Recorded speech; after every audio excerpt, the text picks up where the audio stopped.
Hello. Welcome back to my YouTube channel. Thank you so much for tuning in from the bottom of my heart. I appreciate it. Now, to my 100 and something subscribers, thank you so much for helping me reach 100 and more, baby. So as promised, today I'm bringing you guys a detailed video on what endometriosis is, and I decided to add a little something that is feminine care tips. So if you are interested, stay tuned. Don't forget to like, comment, subscribe, turn on the notification bell so that you get notified every time I post.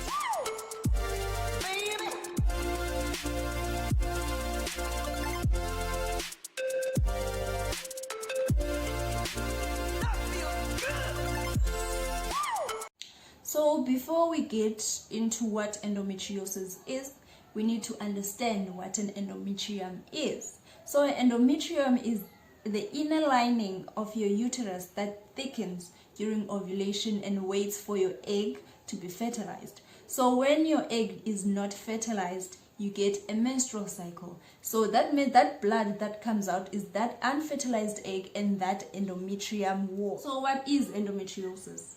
So endometriosis is a disorder where cells or tissues from your endometrium travel outside your uterus and they grow outside your uterus.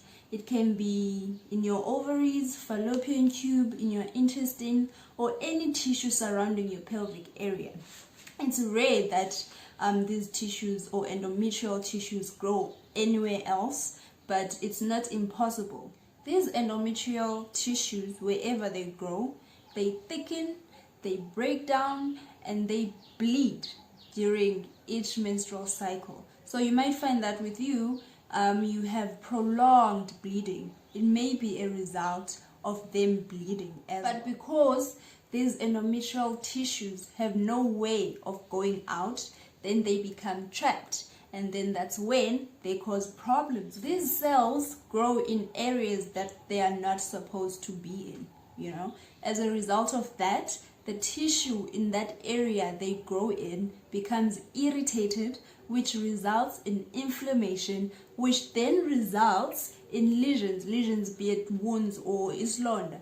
And then that causes that tissue to stick to each other, or that organ, or for organs to stick to each other. So if you have endometrial tissue in your ovary and then in your fallopian tube, that them being there causes scarring, causes inflammation, causes irritability. So that causes them to stick to each other. So if they stick to each other, the egg from your ovary won't be able to pass through your fallopian tube to your uterus because of them sticking together, which will result in infertility.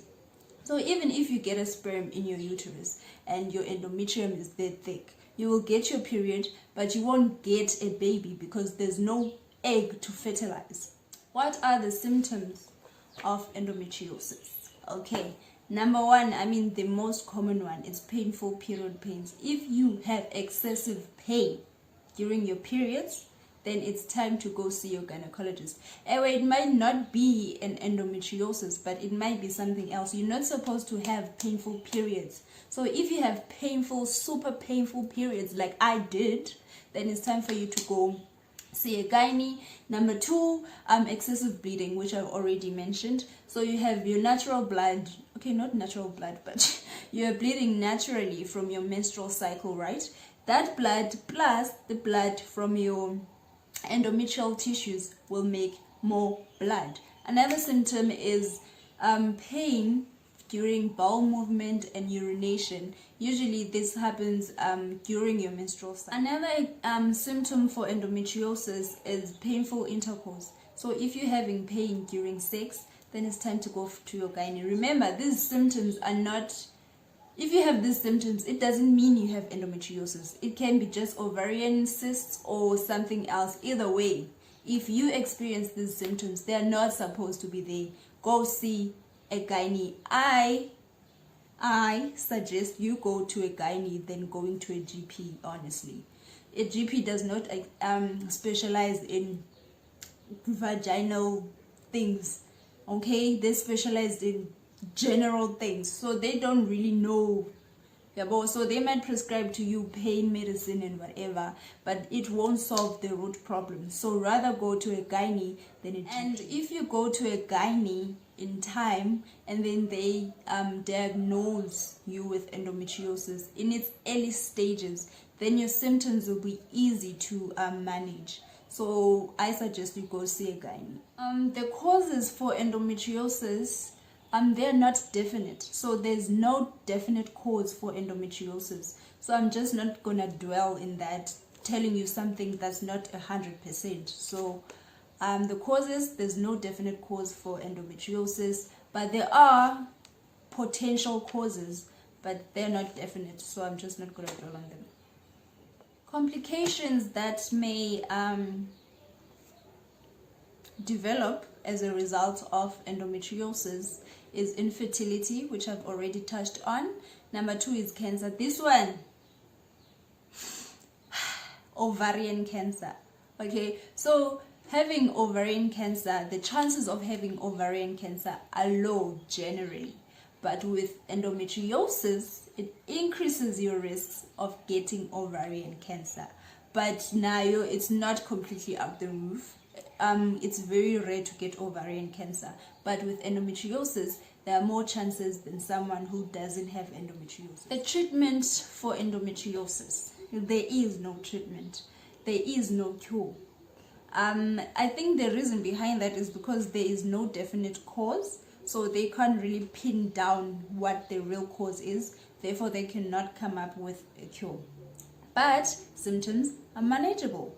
Number 1, through surgery. Surgery is cutting and removing, and then number 2, pain medication.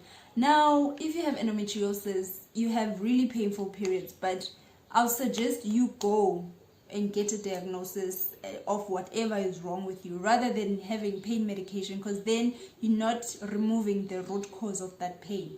Know what I'm saying? Okay. Number 3 is hormone therapy. Okay, with hormone therapy you get hormonal supplements which relieve the pain and control the hormones that help grow these endometrial tissues. Remember, your body releases hormones to grow, to thicken, to help thicken your endometrium wall. So it does not know, but okay, here I'm assisting endometrial tissues grow somewhere else. It's just going naturally to grow, to thicken your endometrium wall.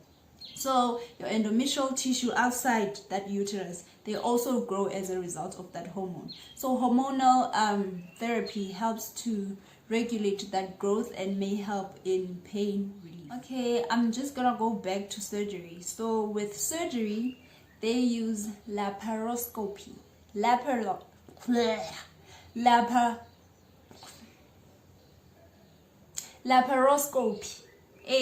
Laparoscopy. So what they do is it's a minimal, it's invasive surgery, which is what I got. So what the doctor does, or the surgeon does, they make small incisions in your abdomen, and then they go in with cameras to see what's going on, and then that way they will see the endometrial tissues, cut them out, remove everything that's not supposed to be there, and then stitch you up, and then you're good to go. That's what laparoscopy is. Yeah, so it helps them visualize what they need to remove, and it helps with diagnosis as well. So if you have these symptoms and then you go to them and then they do a laparoscopy, they might find out that it's not even endometriosis, it's ovarian cysts or something else.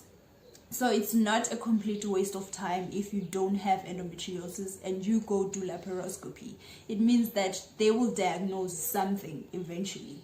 The last treatment option is hysterectomy. It's a last option because if it's only done if hormonal therapy doesn't work, laparoscopy doesn't work, pain medication doesn't work, or anything that your surgeon or your doctor provides to you and it doesn't work, then unfortunately you're gonna have to have a hysterectomy. What is a hysterectomy? Hysterectomy is the removal of your uterus and your cervix. They may also remove your ovaries, because remember, ovaries secrete estrogen. Estrogen promotes the growth of your endometrium, which automatically will promote the growth of endometrial tissue. As I said with hormonal therapy, that your body will produce hormones to thicken your endometrium. So same goes for the reason why they have to remove your ovaries, because they're gonna promote or secrete that hormone that assists in endometrial tissues growth. So with the stages for endometriosis, we are at stages. Stage 1, it's minimal. So your endometriosis is minimal, meaning you have shallow endometrial implants, so they are not deeply implanted. Those endometrial tissues are not deeply implanted. Yes, they're not deeply implanted, and they cause lesions, and they can be found in your ovaries. Stage 2, it's mild. So you have mild endometriosis. It also has shallow endometrial implants, but it occurs in your ovaries and in your pelvic lining, which also involves lesions. Stage 3. Stage 3 is having moderate endometriosis. So now it's no longer shallow endometrial implants, it's deep endometrial implants, which are give me a moment.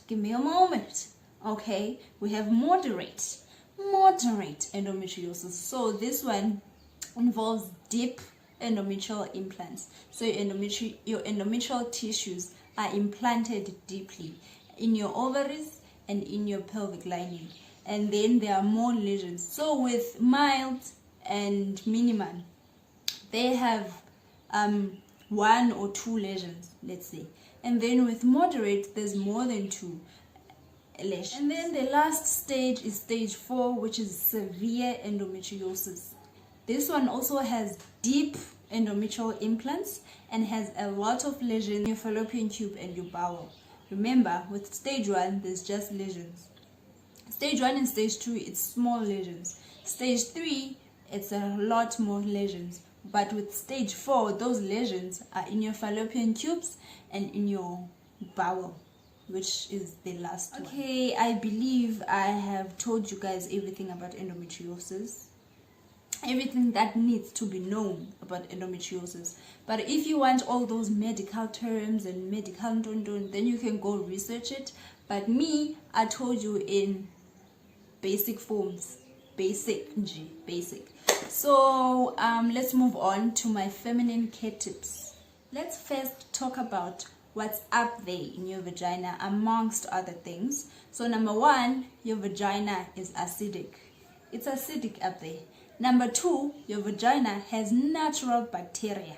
Just like your body, in your body you have natural bacteria that needs to be there to help you function normally. But same thing goes for your vagina.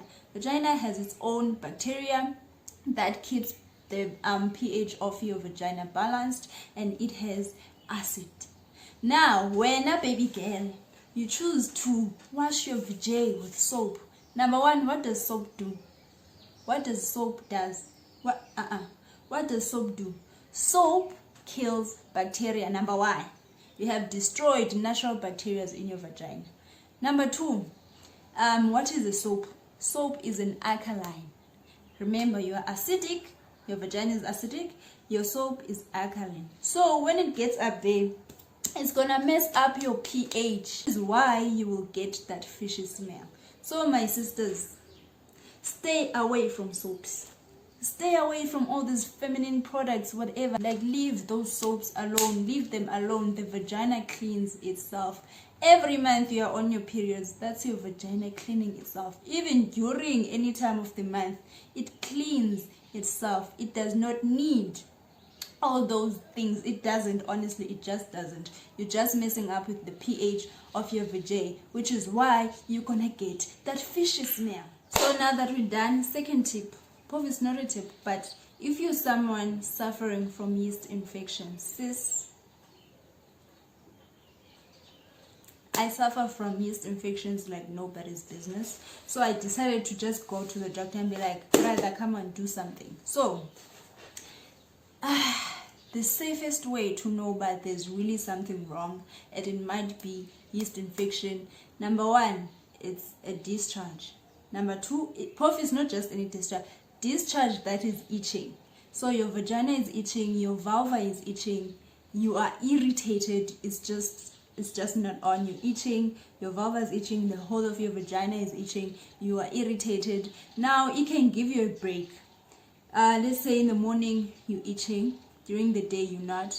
It starts itching when you're peeing, and then after a few minutes it goes away. So it just gives you those breaks. So if you're someone suffering from that, I got you, girl.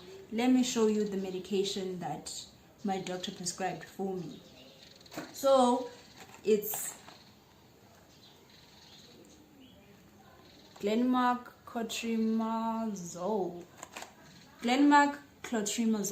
vaginal tablet. So this one you have 3 doses. So it's 3 pills.